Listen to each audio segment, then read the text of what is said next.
Hey everyone.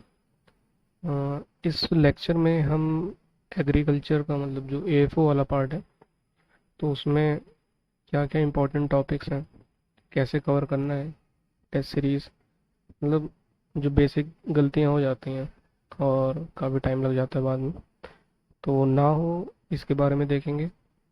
और ये मेरे मेंस के मार्क्स जैसे आ गए थे तो इसमें जैसे जो प्री था तो उसमें क्यूमुलेटिव 51 बने, 51.25।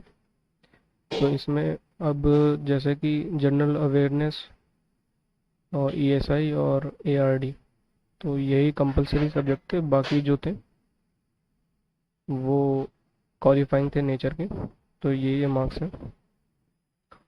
और फिर जो मेंस हैं तो मेंस में क्यूमुलेटिव 102 बने थे। तो अगर जैसे मैं एनालिसिस करूं यहाँ पे तो एज यूजुअल डिस्क्रिप्टिव में यहाँ काफ़ी कम है। क्यों कम है? क्योंकि दो तीन चीज़ मैंने एनालिसिस की, और इस टाइम पे मेरा एक यूपी पीसीएस का डीएचओ वाला एग्ज़ाम था। तो हालांकि इसमें अभी रिज़ल्ट आया और काफ़ी निराशाजनक हुआ। तो इस वक्त जैसे नाबार्ड में ये था तो यहाँ पे टाइम जा रहा था काफ़ी। तो इंग्लिश का जो अपन डिस्क्रिप्टिव पार्ट का रहता है ना, तो इसमें टाइपिंग प्रैक्टिस बहुत ज़रूरी है। टाइपिंग प्रैक्टिस आपकी ज़रूरी होनी चाहिए, और प्लस स्पेलिंग मिस्टेक नहीं होना चाहिए, क्योंकि ये लोग, आपने ऐसे लिख लिया तो ये लोग सॉफ्टवेयर पे रन करवाते हैं, सॉफ्टवेयर पे रन करवाते हैं, अगर वहाँ पे ज़्यादा गलती हुई तो आपको ऑलरेडी बॉटम रैंकिंग मिलेगी। और तो इसलिए टोटल 102 बने थे। तो देखिए जैसे इंटरव्यू, ये लोग इंटरव्यू के लिए क्वालिफाई हुए थे 126 वाले, है ना, 126, 129, ठीक है, 127। तो क्लोज कॉल था और ये लेके डूब गए। तो अगर आप लोग नाबार्ड की प्रिपरेशन कर रहे हैं तो इसके लिए मैं अलग से वीडियो बनाऊंगा बाद में, लेकिन अगर अभी से आप करना चाहते हैं तो ज़रूरी है, बहुत ज़रूरी है। और इंग्लिश की टाइपिंग प्रैक्टिस होना बहुत ज़रूरी है।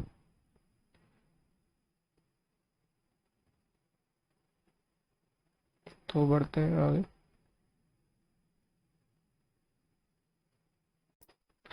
तो अब आते हैं जो मेन एएफओ का पार्ट है, कहाँ पे मिस्टेक्स होती हैं, कहाँ पे क्या क्या होता है।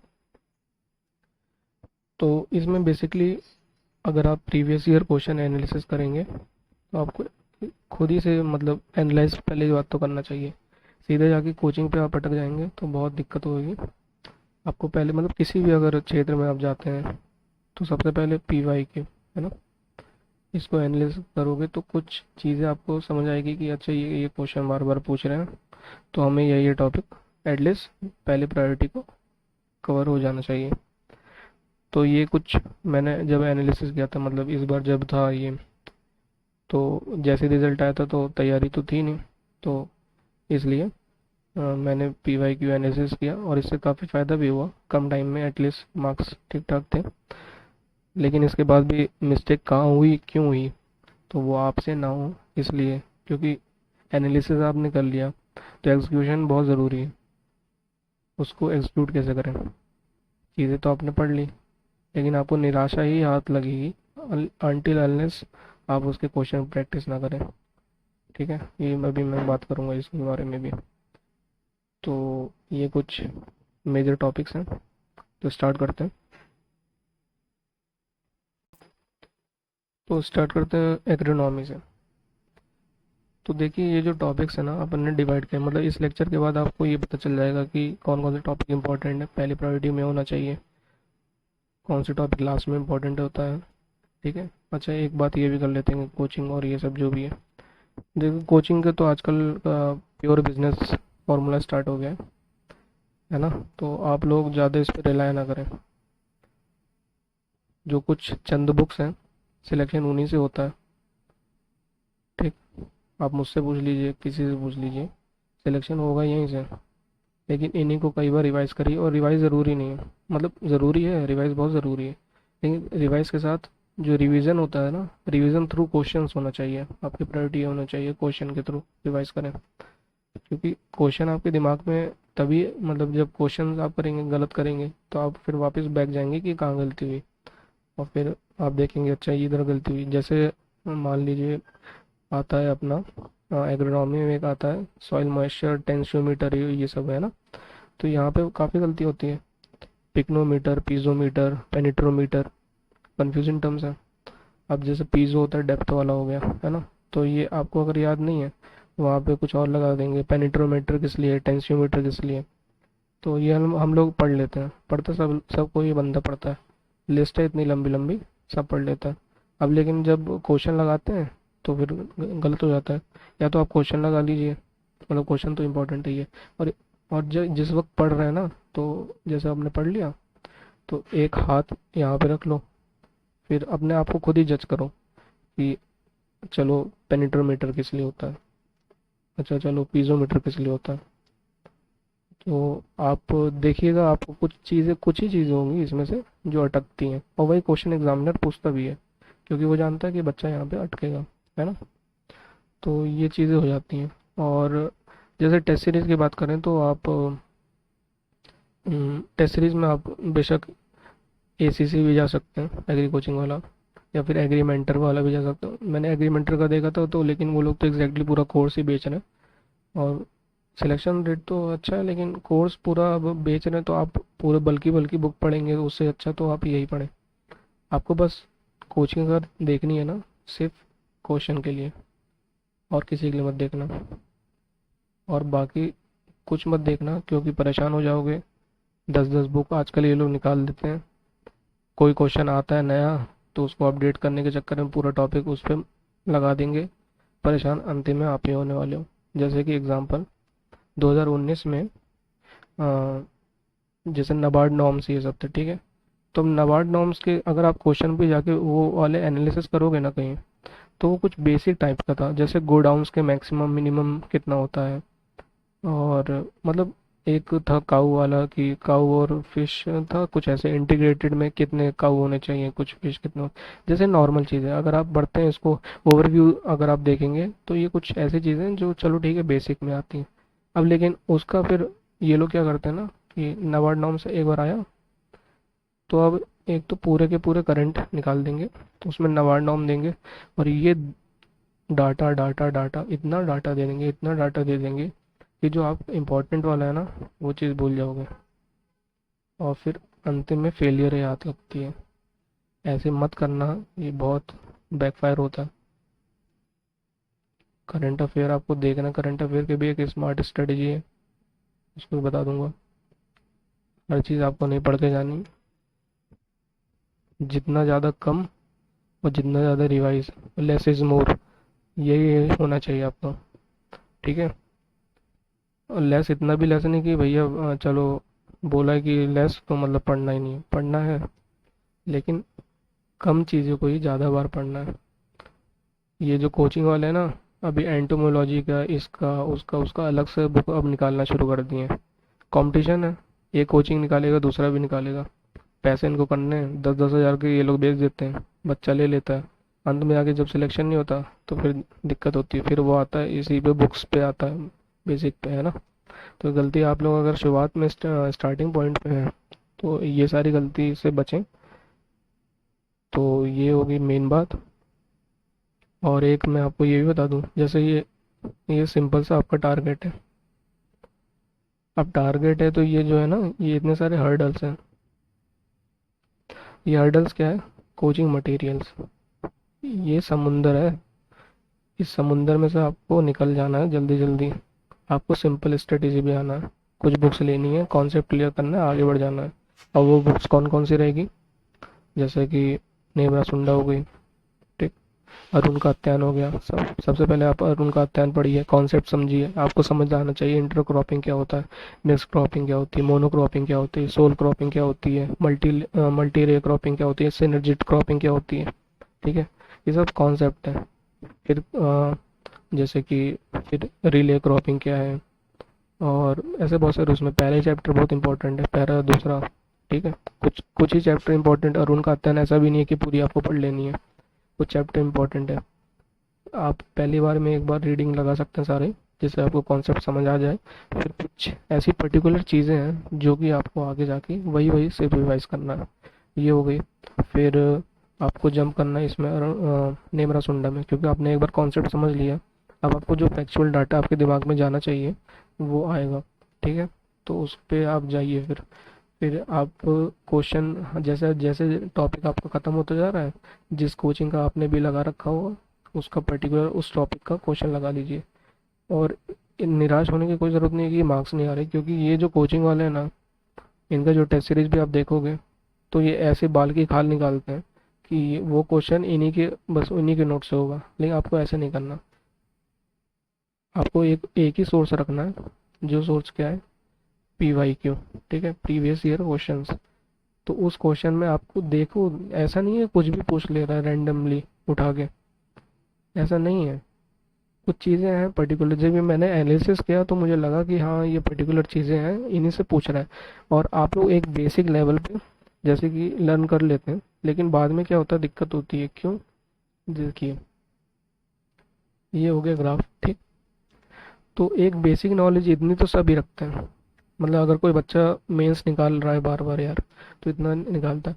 लेकिन और इसमें और उसमें जो सिलेक्शन होता है ना, इनमें कुछ ही मार्क्स का फ़र्क होता है, 2 या 3 मार्क्स ऐसे ऐसे। तो ये जो मार्क्स है ना, ये तो इंटरव्यू से कवर हो सकता है या तो मेंस मार्क्स के, और इन दोनों पे बहुत ज़्यादा डिपेंड करता है। अगर आप मेन मार्क्स को देखेंगे तो मेंस में जैसे 2 या 3 से डिफरेंस हो जाता है। ठीक है, ये क्यों हो रहा है?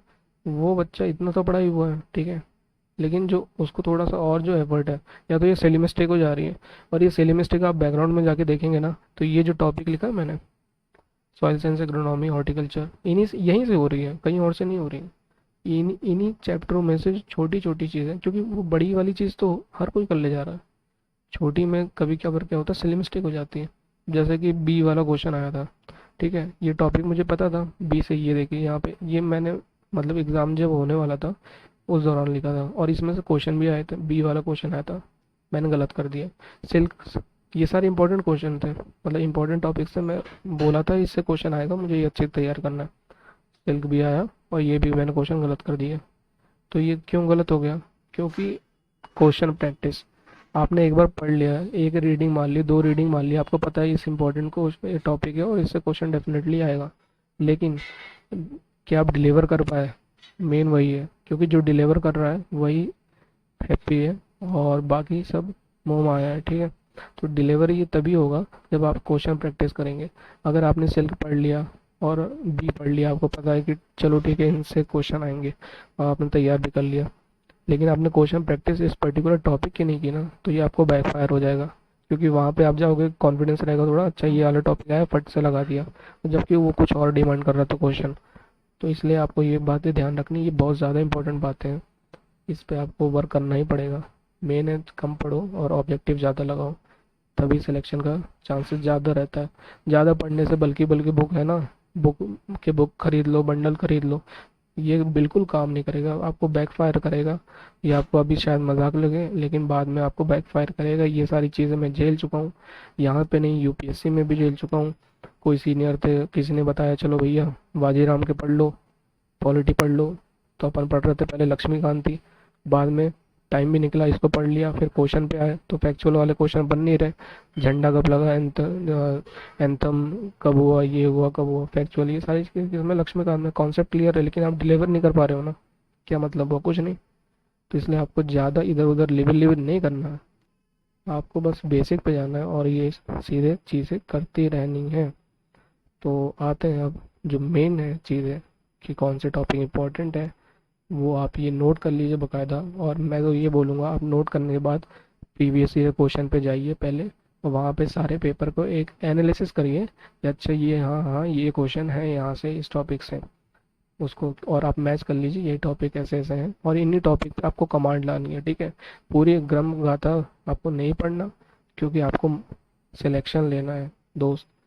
यह कंपटीशन दिन ब दिन बहुत बढ़ रहा है।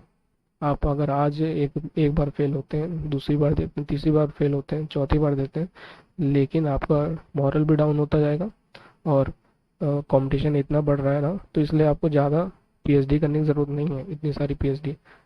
2 टाइप के लोग होते हैं, एक तो जो इतना लेवल लेवल करके पढ़ते हैं, और एक होता है जो भैया चलो थोड़ा बहुत हो भी जाता है, लेकिन अपना एम एक फिक्स रखो।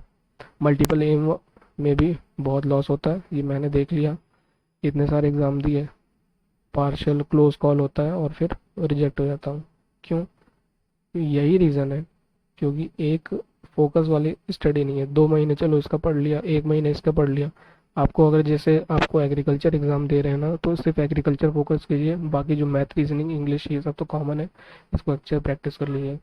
और एक इस लेक्चर के आखिरी में मैं थोड़ा यूपीएससी का उसका भी बताऊंगा, जो अगर मेरे जैसा कोई है कि यूपीएससी भी बैकग्राउंड में उसका बहुत मन है, लेकिन यहाँ पे ज़्यादा रिजल्ट दे रहा है कि कम पढ़ने पे, तो फिर उसका आगे कैसे क्या हो एक्सक्लूड होना चाहिए।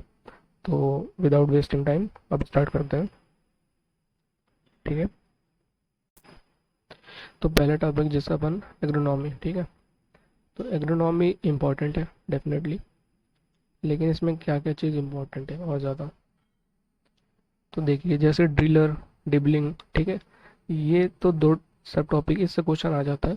लेकिन ये जो है ना, ये आता आता है वो जो सॉइल कंजर्वेशन वाली चीज़ें नहीं है, जिसमें इंटरक्रॉपिंग ये वो सारी चीज़ें उसके इम्प्लीमेंट्स, तो वहाँ से ये ज़रूरी है। फिर डिसीज़,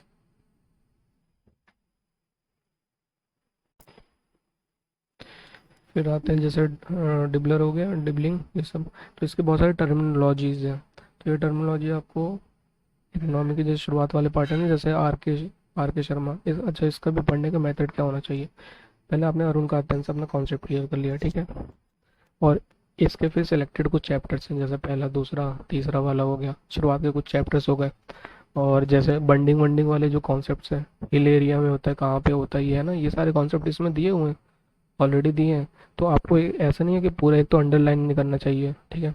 आपको कुछ ही इंपॉर्टेंट टॉपिक से अंडरलाइन करना चाहिए, और उसमें के कुछ वर्ड्स जैसे क्वेश्चन आपको लगे कि हाँ इससे बन सकता है, तो जो बेसिक टर्मिनोलॉजीज है ना, या तो उसको यहाँ से जैसे कर लीजिए, पहले दूसरे चैप्टर अच्छे से कर लिए, फिर जो तीसरा चौथा जैसे वो बंडिंग वंडिंग ये वाले चैप्टर्स हैं, तो कहाँ पे क्या होता है ये, इसका कुछ इंपॉर्टेंट टर्मिनोलॉजीज हैं, कुछ इंपॉर्टेंट पॉइंट्स हैं, उसको जाके आप लिख लीजिए किसमें, नेमरा सुंडा में, ठीक है। जहाँ पे नेमरा सुंडा का वो दिया है, सॉइल कंजर्वेशन वाली टॉपिक्स जहाँ पे दिए हैं, वहाँ पे आप उसको जाके छोटा छोटा लिख लीजिए।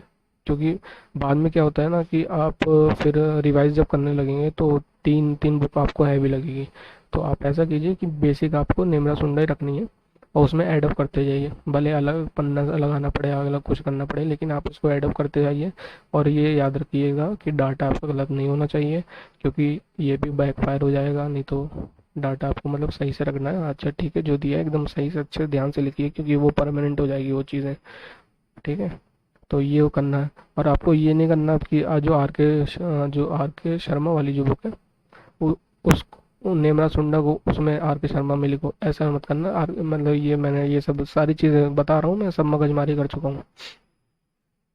तो इसमें आपको ये करना है, सिर्फ नेमरा सुंडा बेसिक रखनी है, और उसमें जो जो कंटेंट आपको लगे अलग से, या तो उसमें लिख लीजिए या कोई कॉपी बना लीजिए, उसमें लिखते जाइए, ठीक है।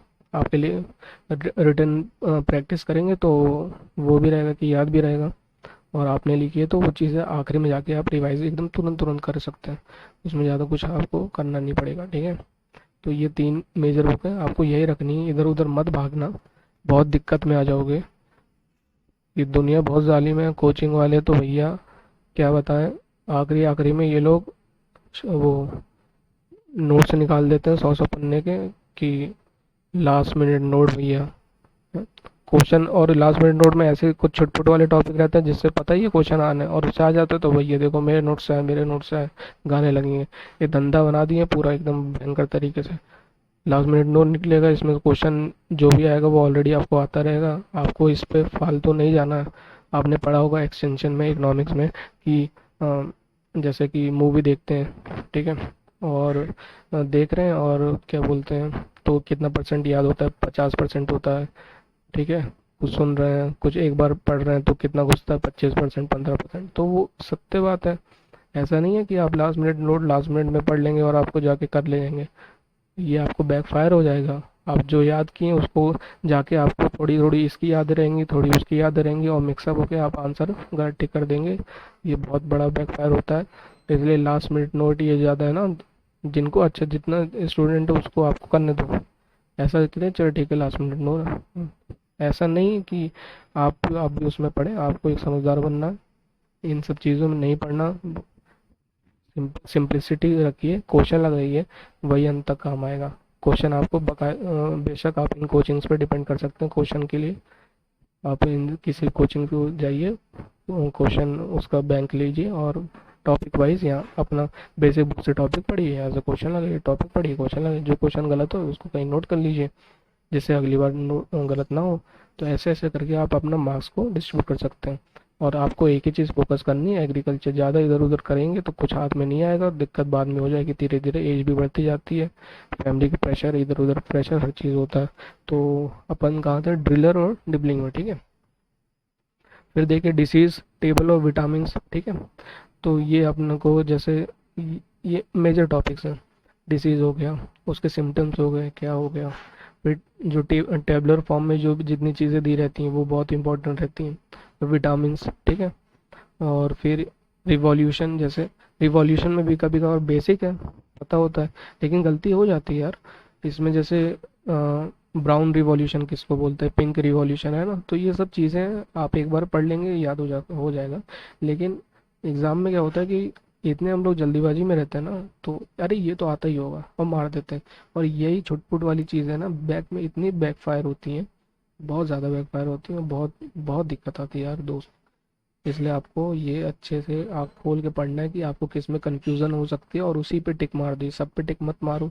ग्रीन रिवॉल्यूशन सबको पता है, सबको पता है ये है ना। तो जहाँ पे कुछ कन्फ्यूज़न होती है, जैसे ब्राउन रिवॉल्यूशन है ना, और ग्रे रिवॉल्यूशन, कुछ कुछ चीज़ें कन्फ्यूज़न वाली हैं, उस सिर्फ उस पर टिक लगा दीजिए, जिससे आपको आखिरी में जब रिवाइज करेंगे तो सिर्फ आपको वही टॉपिक रिवाइज करना रहेगा।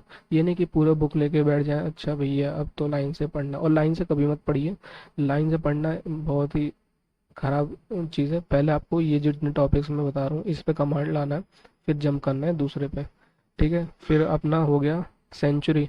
सेंचुरी इन द सेंस कि जैसे कि सीट्रस कब आया, है ना। सबसे पहले क्या हुआ है, राइस की, वीट की, बार्ले, है ना। और तो ये छोटी छोटी चीज़ें एग्रीकल्चर वाले रिलेटेड, वो भी ध्यान में रखना है। ये नेमरा सुंडा में शुरुआत में दे रखा है। फिर टिलेज, टिलेज का ऐसा है ना कि टिलेज आप जब पढ़ेंगे टिलेज, तो कुछ चीज़ें तो आपको इसमें मिल जाएंगी नेमरा सुंडा में। टिलेज जैसे ज़ीरो, मिनिमम, ये वो। और कुछ जो कॉन्सेप्चुअल चीज़ें वो आपको मिल जाएगी आर के शर्मा वाली बुक से। उसमें क्या है, टिलेज का ना थोड़ा अच्छा दिया है कि अच्छा इसमें ज़ीरो टिलेज में जैसे कि कुछ था, मैं अभी फ़िलहाल तो याद नहीं कर पा रहा। तो उसमें जैसे वीडिसाइड, वीड ज़्यादा उग जाते हैं कि नहीं उगते, कुछ क्या क्या, अच्छा ज़ीरो टिलेज में क्या डालते हैं, मिनिमम टिलेज में कौन सा वीडिसाइड डालेंगे, ऐसा वैसा जो भी है। तो वो जो कुछ कॉन्सेप्ट, कुछ ही चीज़ें, उसको जाके आपको सुंडा में उतार देना है। एज इट इज़ मत उतारना, पूरी लाइन पता लगा आप लोग छापने बैठ गए, ऐसा नहीं करना। आपको अपने दिमाग से कुछ ऐसे बना के लिखना है कि अच्छा ठीक है इतना समझ आ जाए, मतलब एक लाइन में उतना कॉन्सेप्ट आ जाए काफ़ी है, ठीक है। तो ये हो गया टेलेज। फिर आते हैं दूसरे इसमें पार्ट में कि थोड़ा जो सॉइल मॉइस्चर है, ठीक है। ये देखिए हर साल ही पूछा लग भी जाता है, टेंशन है, ठीक है। ये जो मैंने बताया था, एनीमोमीटर, एरोमीटर, पिक्नोमीटर, पेनेट्रोमीटर, डायनोमीटर, ठीक है। फिर वाटर होल्डिंग कैपेसिटी वाला जो टॉपिक है वो काफ़ी इंपॉर्टेंट है, फील्ड कैपेसिटी। ये सब हम लोग अधिकतर गलत कर देते हैं कि अच्छा ये बताइए कि सैचुरेशन में होता है कि अनसैचुरेटेड सॉइल में होता है, कि अम, जो मतलब कौन से कहाँ से कहाँ तक इसकी वैल्यू 1/3 से कि 0.33 जो भी है, वो सब याद होना चाहिए हर चीज़, है ना। तो ये याद हो जाना चाहिए, मतलब उसका वो वाला टॉपिक बहुत इंपॉर्टेंट है। वाटर होल्डिंग कैपेसिटी से लेके जो बंड वंड ये सब जितना है, सॉइल वाटर कंजर्वेशन वाली रिलेटेड चीज़ें बहुत इंपॉर्टेंट है, इससे काफ़ी क्वेश्चन आते हैं। और कन्फ्यूज़न भी हो जाती है, गलती भी हो जाती है, जरा जरा चीज़ फिर बाद में बैकफायर होती है। फिर है वीडी साइड, ठीक, ये इंपॉर्टेंट हो गया। वाटर सेंसिटिव क्रॉप, है ना। इसका कौन कौन से होते हैं वाटर सेंसिटिव क्रॉप, ऐसे ही आप उसमें जाइए सॉइल साइंस में, सॉल्ट सेंसिटिव क्रॉप कौन सी होती हैं। फिर वहाँ पे आपको मिलेगा सॉइल का दो इम्पोर्टेंट चीज़, क्या, सॉइल क्लासिफिकेशन, ठीक है। और फिर इंडिया की सॉइल कौन कौन सी है, जैसे कि इसमें फिर ट्रिक्स भी होती हैं कि आपको ट्रिक्स के हिसाब से याद करना है, ऐसे नहीं कि, क्योंकि बाद में कन्फ्यूज़न हो जाती है। जैसे मैंने बनाई थी ABRL, ठीक है, EVA ओ यू, ठीक है। तो ये देखिए, एंटी सॉइल एलुवियल होती है, ठीक है। वर्टी सॉइल ब्लैक होती है। फिर रेड सॉइल एल्फी सॉइल होती है, ठीक है। ऑक्सी अल्टी सॉइल होती है लेटरलाइट। ऐसे याद कर लिया, ठीक। फिर इसमें भी कुछ इंपॉर्टेंट चीज़ है कि जो कि बार बार पूछते हैं कि जैसे एलुवियल में क्या जिंक की क्या कमी होती है, ये जाके आप देख लीजिए, है ना। फिर बी में क्या एक्सेस होता है, फॉस्फेट होता है क्या एक्सेस, ऐसे ऐसी कुछ चीज़ें। ये अभी मैंने कभी अभी मतलब एओ के बाद से ये अभी एग्रीकल्चर छुआ नहीं है, लेकिन ये जब भी ऑब्जेक्टिव आता है तो मेरा सही चला जाता है, क्योंकि ऐसे कुछ ट्रिक्स बना लिए। तो ये अगर ट्रिक्स का भी मैं थोड़ा बहुत बीच बीच में अपलोड कर दूंगा कि कैसे करना है, लेकिन बाकायदा आपको पढ़ना भी है। और कौन सा, जैसे इसमें आ गया कि कौन सा अर्ली सॉइल है, कौन सा ब्लैक सॉइल है। तो जैसे मानसून आता है ना, तो ये महाराष्ट्र ये साइड है, तो महाराष्ट्र में इधर पे कौन सी सॉइल होनी चाहिए, जैसे कि रेड सॉइल है तो अर्ली सॉइल हो गई, ब्लैक सॉइल इधर हो गई तो लेट सॉइल हो गई। ये सब आपको याद होना चाहिए, टिप्स होना चाहिए। अब जैसे ये भी याद होना चाहिए, ABRL मैंने बोला। तो अगर इसमें पूछे कि ये कौन सा एरिया किसका ज़्यादा है, तो ए ARBL हो जाएगा, है ना। तो रेड का ज़्यादा होगा, ब्लैक का। ये सब आपको डिफरेंट एस्पेक्ट्स मिलेंगे, ये कब मिलेंगे, जब आप क्वेश्चन उसको सॉल्व करेंगे तो आपको धीरे धीरे आपको टॉपिक कमांड भी बैठेगा और आप उसको करते भी जाएंगे। तो आपको ज़्यादा कोचिंग पे रिलाई नहीं करना, कोचिंग आपको सिलेक्शन नहीं दिलवाएगी। पढ़ना आपको खुद ही से, जो करना है आपको खुद ही से है। और कोचिंग आपको डायरेक्शन दे सकती है, वो डायरेक्शन मैं ऑलरेडी यहाँ पे दे रहा हूँ, तो आपको ज़्यादा मगजमारी चीन चौं चीज नहीं करनी है, पढ़ते जाना है बस। वाटर सेंसिटिव क्रॉप हो गई। फिर यहाँ पे क्या, फैमिली बॉटनिकल नेम ऐसा हम भूल जाते हैं। फिर शुगर केन। हाँ, जो क्रॉप्स में अगर बातें करें ना, तो मैंने देखा है कि तीन क्रॉप्स है काफ़ी ज़्यादा फोकस रहता है। बाकी क्रॉप को आप मतलब आखिरी टर्म्स में छोड़ सकते हैं, शुरुआत में तो पहले पढ़ ही लेना है सबको। तो जैसे हो गई राइस, फिर हो गया वीट, और ये शुगर केन। ये तीन जो टॉपिक है ना, काफ़ी फ्रिक्वेंट मतलब इसके क्वेश्चन मैंने देखे हैं कि पूछ लेता है। तो आपको इन पे ज़्यादा कमांड बैठानी है। जैसे शुगर केन का एक बार पूछा था, जूस में परसेंटेज है ना, तो ये जूस परसेंटेज वाला, अब जो ये चीज़ है ना, ये सुंडा में नहीं दी है। अब ये कहाँ दी है, ये आपको मिलेगा RK शर्मा में। RK शर्मा में आप जाइएगा तो कुछ चीज़ें आपको अलग मिलेंगी, वो आपको क्या नोट कर लेनी सुंडा में। जैसे कि जूस वाला मिल जाएगा। फिर आपको ऐसी राइस और वीट में भी काफ़ी इंपॉर्टेंट टॉपिक्स मिल जाएंगे, जो कि अलग से दे रखे हैं RK शर्मा वाली बुक में। और ये आप एक पहली बात तो ये नोट कर लीजिए कि RK शर्मा की, चलो मैं PDF तो दे दूंगा उसमें टेलीग्राम पे, लेकिन आपको बुक ले लेनी है, क्योंकि बुक से ही सही रहता है। आप चाहे जितना PDF इधर उधर देख लें, बाद में आपको आप करेंगे कि अलग से आप उसको लिख लेंगे वर्ड पे, कुछ पे कहीं पे, बाद में वो भूल जाते हैं। आपको बाकायदा उसको नोट कर लेनी है ना। तो ये हो गई चीज़। फिर आते हैं सॉइल साइंस पे। तो तो ये लंबा लेक्चर चला जाएगा, लेकिन आपको ये पूरा एक आइडिया मैं दे देता हूँ, ओवरव्यू, जिससे आपको बाकी फ्यूचर में दिक्कत ना हो। तो सॉइल साइंस में जैसे आप रिक्लेमेशन, ठीक, soil type, Indian soil, Indian soil में फिर किसका कौन सा हाईएस्ट एरिया है, वर्टी सॉइल, सैलिन, एल्कलाइन, एसिड, कौन सा एरिया स्टेट है ना, ये वाली चीज़। फिर रॉक, ठीक। फिर हो गया सॉइल होराइजन, इस पे क्वेश्चन आ जाता है, इसके डेफिनेशन पे भी क्वेश्चन आ चुका है। और वो भी मेरे से गलत हो गया था, डेफिनेशन वाला भी। उसमें था कि मतलब वहाँ कंफ्यूजन हो जाती है। तो इसलिए आपको ये जो छोटे छोटे टॉपिक है ना, इसको अच्छे से पढ़ना है, डेफिनेशन से लेके हर चीज़।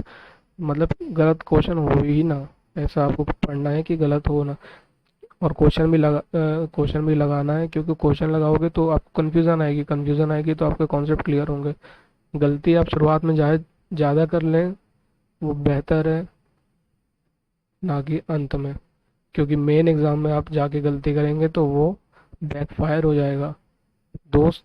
मेंस में आपके कम मार्क्स रहेंगे ना, और इंटरव्यू में चाहे जितने हाईएस्ट हैं, मुझे इस बार 18 मिले थे इंटरव्यू में, अच्छे खासे नंबर हैं, लेकिन मेंस में कम थे। तो इसलिए आपको बैकफायर ना हो, इसलिए आप अगर पढ़ रहे हैं एग्रीकल्चर, तो एग्रीकल्चर ही पढ़ें, अच्छे से पढ़ें। ऐसा पढ़ें कि कोई और कॉम्पिटिट ना कर पाए। ज़्यादा बुक पढ़ने से नहीं होगा, आपको पढ़नी लिमिटेड चीज़ ही है। ये सारी चीज़ें नेमरा सुंडा, RK शर्मा, इन सब में मिल जाएगी। फिर नाइट्रोजन साइकिल, फिर nitrogen fixing bacteria, erosion type, ठीक है, इरोजन टाइप वाला इंपॉर्टेंट टॉपिक है।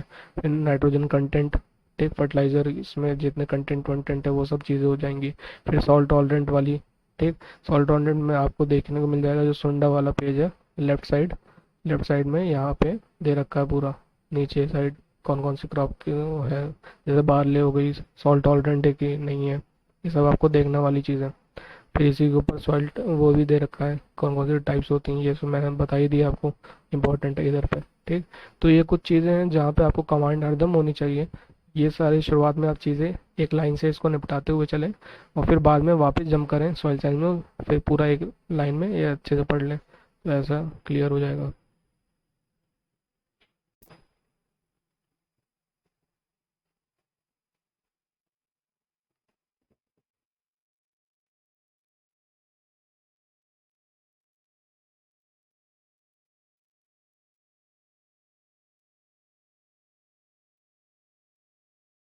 हाँ सॉरी। तो डीएनए हो गया, ठीक है।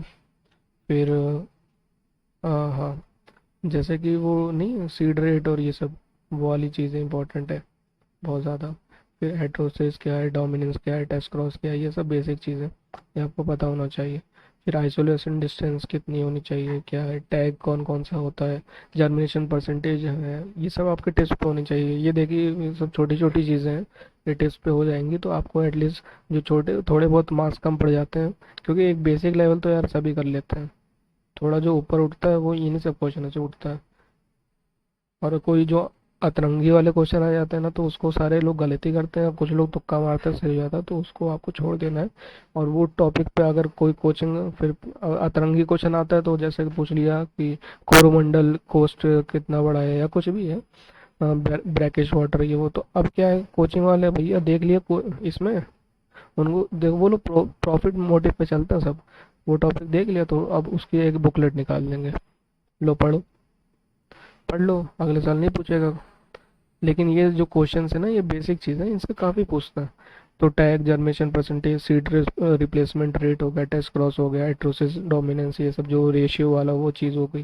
फिर डीएनए का थोड़ा देख लेना, डीएनए जो इसके बेसिक वो नहीं होता, ये कैरेक्टरिस्टिक वो सब। फिर ये हो गया। अब आते हैं इसमें एक्सटेंशन और इकोनॉमी। तो एक्सटेंशन इकोनॉमी में ज़्यादा तो फोकस नहीं करना इधर पे। लेकिन जैसे कि केवी के, ठीक, तो केवी के अब आया है, तो इसमें आपको कितने केवी के हैं, और प्लस कब स्टार्ट हुआ, साइंटिस्ट कौन थे, ऐसी आत्मा, ऐसी नार्म, आत्मा, इफ्को, मार्केट टाइप क्या क्या है।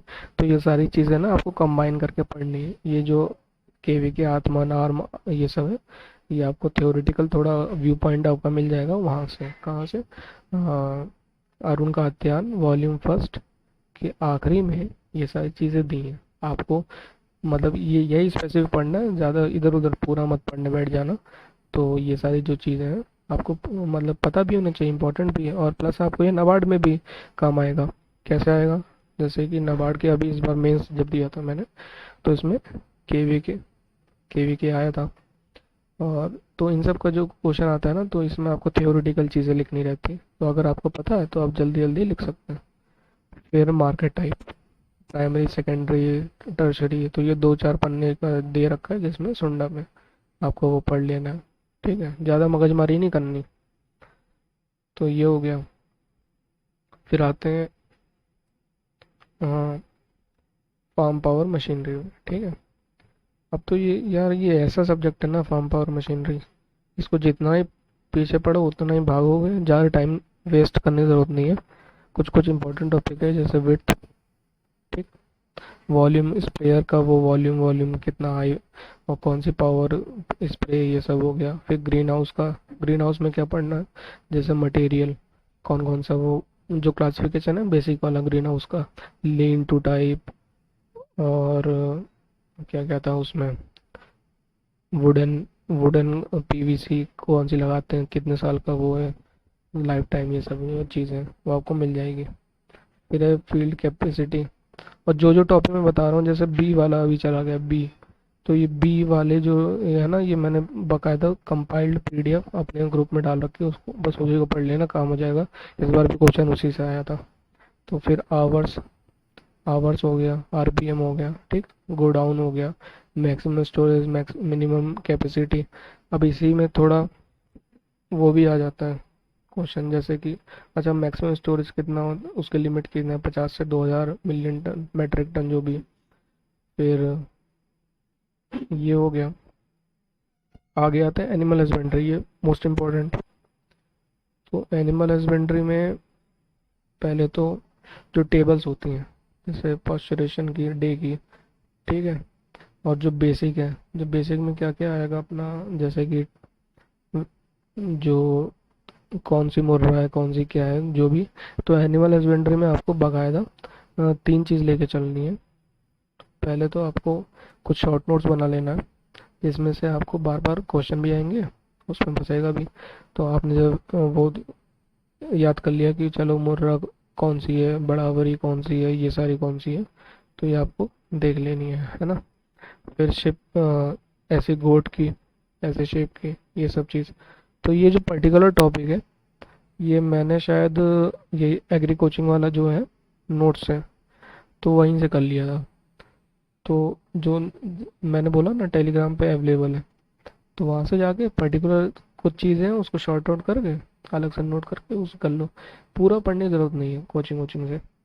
तो ये पर्टिकुलर जो टॉपिक है, क्योंकि इसका थोड़ा एनिमल हस्बेंड्री कम दिया है सुंडा में, ऐसे बी का कम दिया है। कुछ कुछ चीज़ें हैं जैसे बी कम है, एनिमल हस्बेंड्री कम है। और क्या हो गया, इधर पे एक और टॉपिक था बता रहा हूँ। हाँ सिल्क वाला, सिल्क नहीं दिया हुआ है। तो ये अच्छा सिल्क और ये सब तो मैंने मैनेज कर लिया था पीडीएफ से, वो डाल दिया टेलीग्राम पे, एग्री पुअर मैन फ्रेंड, लिंक मैं डिस्क्रिप्शन में डाल दूंगा। और बाकी अब इसमें जैसे है ना बेसिक हो गया।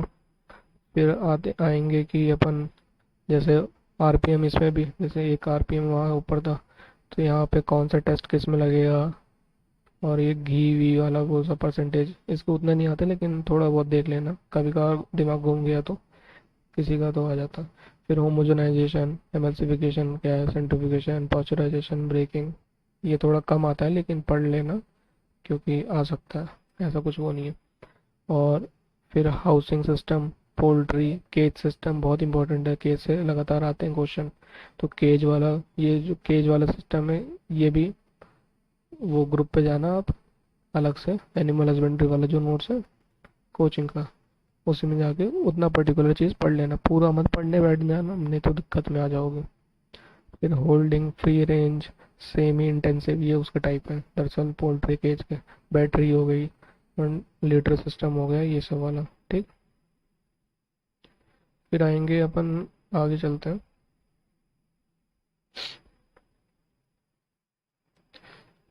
हम्म तो S N F, cow milk, carotene, percentage, ये सब आपके, ये सब ट्रिक्स पे होना चाहिए, याद होना चाहिए अच्छे से, ठीक। और फिर एस एन एफ हो गया। फिर ब्रॉयलर सिस्टम, जैसे बगल से याद किया था, बी जी एल बगल। फिर इसके वो पूछ लेता है कि मतलब स्क्वायर ये दे रखा है तो फीडिंग हैबिट, मतलब फीडिंग कितना होना चाहिए स्क्वायर मीटर, पानी के लिए कितना होना चाहिए, ये सब। ब्रॉयलर, ग्रोवर, और एल से लेयर वाला बगल, ठीक। इसी रेंज में चलता है। लेयर हो गया मीट वीट के लिए, ऐसा कुछ जो भी देख लेना। तो ये सब कॉन्सेप्ट यार, इन सब में कॉन्सेप्ट नहीं है, ये सब तो रटने वाली चीज़ें हैं। तो इसलिए आपको एक तो टिप्स होना चाहिए। डिसीज़, डिसीज़ इम्पोर्टेंट है, वैक्सीनेशन उसके, ये सब आपको वही नोट्स पे मिल जाएगा, ठीक। तो ये तो मैं मानता हूँ कि एनिमल हस्बेंड्री थोड़ा ख़राब दिया है, तो ये आपको वहीं से नोट से मिल जाएगा, देख लेना।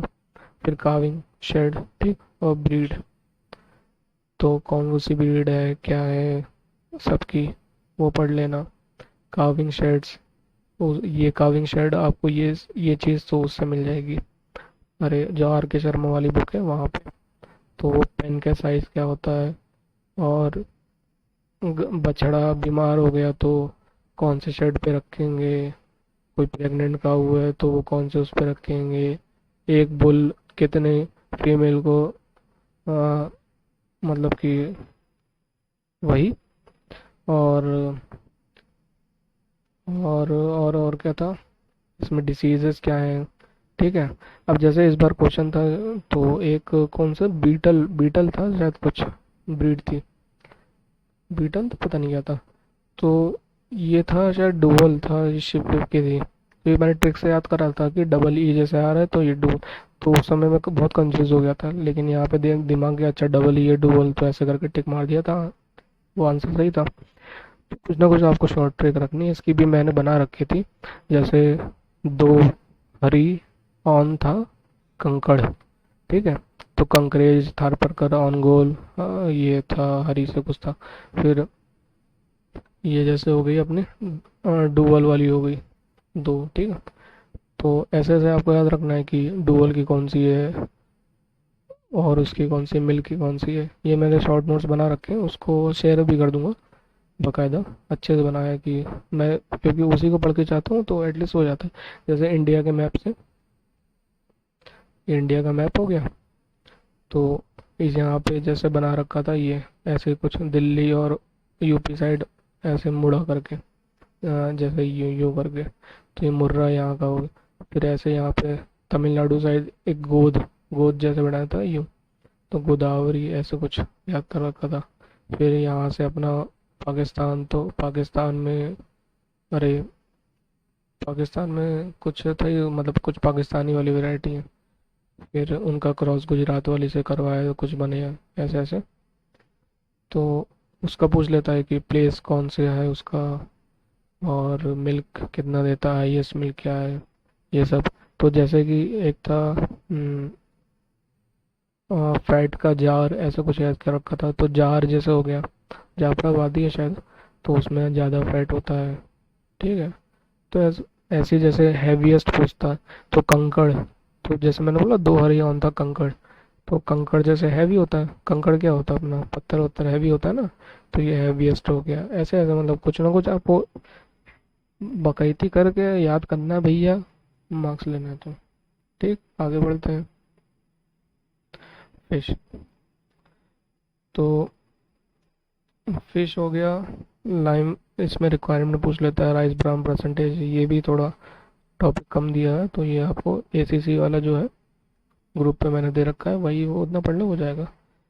और इस पे अलग से आपको दिमाग नहीं डालना, अरे उनका नया एडिशन आ गया अब क्या होगा ये, नया एडिशन में क्या उन्होंने नई नई फिश वैरायटी रिलीज़ कर दी, ऐसा तो कुछ है नहीं।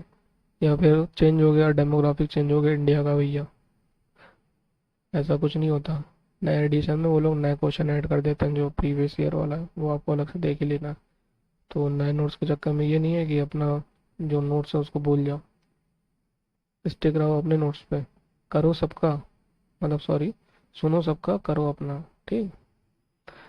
तो ये हो गया चीज़, लाइम रिक्वायरमेंट और राइस ब्राइन का परसेंट, फिश फीड, ये सब। वो आते हैं करंट में। करंट का ये है ना सिस्टम की, करंट में कुछ चीज़ें आपको इम्पोर्टेंट है। तो जैसे कि करंट में आपको देख लेना है हाईएस्ट एरिया किस कहाँ पे, एसिडिक का, सलाइन का, एल्कलाइन का। फिर जैसे कुछ वो सॉरी स्कीम्स हैं, जैसे पीएम किसान, प्रधानमंत्री फसल बीमा योजना, ये कुछ फ्लैगशिप स्कीम इंपॉर्टेंट है, ये आपको यहाँ भी फ़ायदा करेगी, नाबार्ड में भी फ़ायदा करेगी। तो नेशनल फूड सिक्योरिटी मिशन हो गया, पीएम केएसवाई, तो ये जैसे मैं दे रखा है 100%, ठीक। तो पीएम केएसवाई अपना सेंट्रल, क्या बोलते हैं, सेक्टर स्कीम होता है, दो टाइप के होते हैं आपको पता है, एक सेंट्रल सेक्टर, एक सेंट्रल स्पॉन्सर। तो इस स्पॉन्सर का मतलब आप जानते हैं स्पॉन्सर कौन करता है, तो दो लोग करते हैं। तो इसमें स्टेट और सेंटर दोनों होते हैं स्पॉन्सर वाले में, ठीक है। तो ये जैसे पीएम किसान 100 हो गया, फसल बीमा कर रहा है कोई 50-50 हो गया, ठीक है। तो ये आपको ये मतलब याद होना चाहिए कि प्रधानमंत्री कृषि सिंचाई में 40-60-40 का रेशियो चलता है। हम्म, तो पीएम ये हो गया अपना मानधन योजना, उसमें सेंटर ही खर्च करती है, ठीक है, लैंड होल्डिंग। फिर परंपरागत कृषि विकास योजना, इसमें 60-40 का रेशियो है। इनाम, इनाम हो गया अपन जानते ही हैं, वो पैन इंडिया बेसिस पे, one agriculture market electronic base, ठीक है। तो वन नेशन वन मार्केट, तो ये 100% हो गया। फिर एनआरएलएम, एमएसपी भी क्वेश्चन आते हैं। एमएसपी भी आपको सबका याद नहीं करना, सिर्फ वीट का, राइस का, ये देखना, इसका एमएसपी भी देखना है इसका, और यहाँ शुगर केन। ये देखिए ये तीन चीज़ इंपॉर्टेंट है। कोचिंग वाले क्या करते हैं, आपको सारा प्रोवाइड कर देते हैं। अब हम लोग फिर रटना स्टार्ट कर देते हैं, सारा का सारा क्वेश्चन आता है इन्हीं 3 में से, इन 3 में से आता है। और इतना कन्फ्यूज़न देते हैं ये लोग शुगर केन में, जैसे कि आया था इस बार भी, कि कंफ्यूज हो जाओ। वहाँ पे 290 है कि 280 है, 230 है, ऐसे ऐसे मतलब कंफ्यूज हो जाओगे वहाँ जाके। और बहुत क्लोज क्लोज देते हैं, दिक्कत हो जाती बाद में। तो इसका आपको प्रोडक्शन भी देखना है, टारगेट भी देखना है प्रोडक्शन का, और फिर इसका एमएसपी भी देखनी है। एमएसपी ये सब ट्रिक्स पे होनी चाहिए, ये हर हर जगह काम आएगी आपको, कोई से भी एग्जाम में आए ये काम आती है। तो शुगर केन का कितना है, ठीक है। शुगर केन इसलिए इंपॉर्टेंट क्योंकि बायोफिल की बात होती रहती है। कॉटन का भी देख लेना, बस ये 4 बार चीज़ है इसका इंपॉर्टेंट है। फिर एक मेजर ओवरव्यू देख लेना कि किसका प्रोडक्शन ज़्यादा हुआ, कि राइस का हुआ कि वीट का हुआ। फिर राइस में कहाँ पे हुआ, वीट का कहाँ पे हुआ। जैसे इस बार का इकोनॉमिक सर्वे आप देखेंगे तो 10 क्रॉप है जिनका डाटा चेंज हुआ है, जिनका मतलब प्रोडक्शन एरिया चेंज हुआ है। और ये 10 के 10 मैंने अपने टेलीग्राम पे अपलोड कर रखा है, आप जाके उसको देख सकते हैं, ठीक है। तो ये चीज़ें हो गई। और फिर लॉन्च ईयर क्या है, इन सब का लॉन्च ईयर का मैं ट्रिक्स बताता हूँ, अभी रुकिए। फिर फॉरेस्ट रिपोर्ट आपको देखनी, फॉरेस्ट रिपोर्ट में पूरा नहीं पढ़ लेना है कि ओपन ओपन का कितना परसेंट है, शॉर्ट का कितना परसेंट है, मतलब एक ओवरव्यू रखी है, उतना ज़्यादा नहीं। और फॉरेस्ट रिपोर्ट में ये इंपॉर्टेंट है कि फॉरेस्ट का एरिया कितना है, ट्री का, मैंग्रोव का, ये सब जो ओवरव्यू वाली चीज़ है। फिर सब्सिडी लिमिट, ठीक है, गवर्नमेंट साइड का। फिर इंडिया पोजीशन क्या है, एक्सपोर्ट क्या है, मतलब एक्सपोर्ट कौन कहाँ क्या करता है, बनाना को कहाँ पे, जैसे यूएई में। फिर इनाम, ये सब सीरियल, ठीक है। फाइनेंशियल असिस्टेंस, तो जैसे फाइनेंशियल असिस्टेंस का जो क्वेश्चन है, जैसे कि इसमें आ जाता है अपना कि अरे जो मैकेनाइजेशन वाला है, समाम, तो समाम वाली जो स्कीम है, तो उसमें पूछ लेता है फ्रिक्वेंट कि अच्छा ये बताइए कि अगर कोई फार्मर को लेना है तो उसको छूट कितनी मिलेगी। अगर कोई वुमेन महिला है तो भैया उस महिला या SC ST है तो उसको 50% छूट मिलेगी, नॉर्मल को 40% मिलेगी। तो ये आपको याद होना चाहिए, बेसिक चीज़ है, इसी पे क्वेश्चन आ जाता है। अब ये लोग क्या करते हैं, क्वेश्चन आया तो भैया पूरी हॉर्स पावर यहाँ से वहाँ तक दे देंगे ट्रैक्टर के कि ये कोचिंग वाले। और फिर आपको रटना पड़ेगा, रटेंगे, आखिरी में आएगा नहीं, प्रोडक्टिविटी डाउन। तो प्रोडक्टिविटी इसलिए डाउन हो जाती है क्योंकि हम लोग इतनी सारी चीज़ें हैं इंपॉर्टेंट टॉपिक को उस पर फोकस ना करके इधर उधर करते हैं। फिर फाइनेंशियल असिस्टेंस हो गया, ठीक है। फिर lowest productivity, lead bank scheme हो गया, डिस्ट्रिक्ट कौन कौन सी कवर क्या जो भी है, live stock, interest rate, loan, KVK, ऐसी होगी अपनी वो सॉइल हेल्थ कार्ड, उस वहाँ पे कितने न्यूट्रिएंट है। देखिए कुछ कुछ चीज़ें हैं आपको याद रखनी चाहिए। जैसे कि एक कोई किसान है तो वो क्या करता है, सबसे पहले सीड, तो सीड को प्रोड्यूस करने के लिए उसको कौन कौन से असिस्टेंस दिए जा रहे हैं, ठीक है, कौन कौन सी स्कीम चल रही है, पहली बात। फिर फिर क्या होता है, सीड को उगाता है सॉइल, सॉइल में अगर उगा रहा है तो सॉइल को पहले क्या करेगा, टेस्ट करेगा। तो सॉइल को टेस्ट कराने के लिए गवर्नमेंट क्या स्कीम चला रही है, सॉइल हेल्थ कार्ड। वैसे अगर इसका मेन ऑब्जेक्टिव ये था कि फर्टिलाइज़र में जो जो ओवर यूज़ है उसको कम किया जाए, ठीक है। तो ये क्वेश्चन आता आ जाता है। तो जैसे सॉइल हेल्थ कार्ड है, सॉइल हेल्थ का देखें तो उसमें कितने 12 पैरामीटर है कि 14 है कि 13 है, ये आपको ध्यान देना चाहिए, ठीक है। फिर ऐसी सॉइल, अब जब क्रॉप उग गई, क्रॉप उग गई तो इसको क्रॉप जब उग जाएगी तो फिर अपने क्रॉप की सही मूल्य प्रोवाइड करने के लिए कौन सी स्कीम चल रही है, तो आपको ये याद होना चाहिए। कौन सा इंश्योरेंस स्कीम चल रही है, क्या चल रहा है। तो इंश्योरेंस स्कीम में आएंगे तो क्या प्री हार्वेस्ट के लिए है, क्या पोस्ट हार्वेस्ट के लिए है, क्या नेचुरल कैलमिटी के लिए भी है, क्या अगर कोई जंगली जानवर उसको वेस्ट कर देगा क्या उसके लिए भी है। तो ये आपको चीज़ें पता होनी चाहिए। ये आप बाकायदा गूगल करेंगे तो आपको पता चल जाएगी इंश्योरेंस की स्कीम कौन सी है, ठीक है। प्रधानमंत्री फसल बीमा योजना है कि कोई और है। और फिर आपको इसमें इम्पोर्टेंट है कि 3% आपको याद होना चाहिए। अच्छा ये टॉपिक जो है स्कीम वाली ये भी मैं कवर कर लूँगा अभी, क्योंकि मैं एग्रीकल्चर पे थोड़ा फोकस करने जा रहा हूँ। तो ये मैं बीच बीच में अभी लेक्चर ले आऊँगा तो उसमें कवर हो जाएंगे ऑलमोस्ट। फिर ये हो गई। अब जब क्रॉप उग गई, तो जब क्रॉप उग गई तो भैया अब वो कहीं ट्रांसफ़र करेगा क्रॉप को, कहीं बेचेगा, कहाँ बेचेगा। उस बेचने के लिए क्या ऑनलाइन कोई मैकेनिज्म है, इनाम है क्या, क्या जो ट्रैवलिंग जा रहा है तो क्या MSP कुछ मिल रही है उसको, MSP क्या होता है आपको ये पता होना चाहिए। अच्छा MSP मिल रही है तो वो जब वेयर हाउस में जा रहा है तो वेयर हाउस में क्या कुछ ENWR करके है, वेयर हाउस का इलेक्ट्रॉनिक रिसिप्ट मिलती है उसको। अच्छा, तो आपको ये सब बेसिक चीज़ पता होना चाहिए कि MSP क्या है, FCI क्या है, प्रोक्योरमेंट के लिए क्या क्या है ना। तो और क्या चैलेंजेस हैं, ये सब थोड़ा मतलब बेसिक आइडिया होना चाहिए, क्योंकि ये फ़ायदा भी करता है। और ये चीज़ें हो गई। फिर ये सारी स्कीम हो गई। ऐसे ऐसे आपको स्कीम तैयार कर लेनी है। फिर ये देखिए मेजर टॉपिक आपके कंप्लीट हो गए। अगर इस पे आप कमांड बैठा लेंगे तो जो एक लेवल पे आप मतलब कि जो मार्क्स लाते हैं तो उसके ऊपर ही लाएंगे। ठीक है। और अब आगे बढ़ते हैं, जैसे कि स्कीम का मैं बता रहा था। तो स्कीम आपको जैसे कि अब याद नहीं होती, उसका क्या बोलते हैं, नाम वाम याद नहीं होता, वो डेट। तो आपको थोड़ा स्मार्ट स्टडी करनी है। तो देखिए जैसे कि मैंने ऐसे याद कर लिया था, जैसे 2015, ठीक है। मेजर जो स्कीम है 2015 में, फिर 16 में, फिर एक साल का गैप, एक साल नहीं, 2016, 17, 18, 2 साल का गैप। ठीक है, फिर 2019। तो 2014 में तो जैसे आई थी सरकार आई थी, ठीक। 2015 में उसने स्कीम बनाना शुरू किया। तो स्कीम में सबसे पहले उसने सोचा कि सॉइल हेल्थ कार्ड, हेल्थ की बात करें तो उसने 19 फरवरी को सॉइल हेल्थ कार्ड निकाल दिया 2015 में, ठीक। फिर उसने सोचा कि अच्छा कुछ ऑर्गेनिक की खेती भी की जाए उसी सॉइल में, परंपरागत, ठीक है। तो ये अप्रैल में निकाल दिया परंपरागत।